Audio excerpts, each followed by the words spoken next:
అంటే ఇది ఎందుకు చెప్తున్నానంటే, నేను వచ్చి ప్రత్యక్షంగా పర్యవేక్షించి, అలాగే మనకి జలజీవన్ మిషన్ నీళ్ళు ఎలా వస్తున్నాయి, ఏం వస్తున్నాయి, ఇవన్నీ పరిశీలించడానికి వచ్చాను.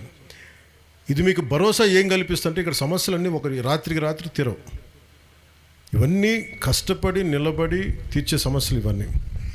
మేము ఈరోజు మీకు ఈ భరోసా ఏం కల్పిస్తే, రోడ్డు వేసినప్పుడు మీకు ఒకటే భరోసా ఏం కల్పించాలంటే, ప్రధానమంత్రి గారి సహకారం కానీ, ఈ రోజున ఈ పర్టికులర్ పథకం పూర్తిగా 90% కేంద్ర ప్రభుత్వం ప్రధానమంత్రి గారి నేతృత్వంలో జరిగే నిధులు, వారు ఇచ్చే నిధుల నుంచి ఈ రోడ్లు వేయగలిగాం. ఇదే నిధులు ఇంతకుముందు కూడా ఉన్నాయి. ఇదే నిధులు ఎందుకు వేయలేకపోయారంటే, ఆ డబ్బులు వాళ్ళు ఏం చేసుకున్నారో మనకు తెలియదు. మీకే వాళ్ళ నాయకులు ఎప్పుడు రోడ్ల మీదకి వస్తే అడగండి.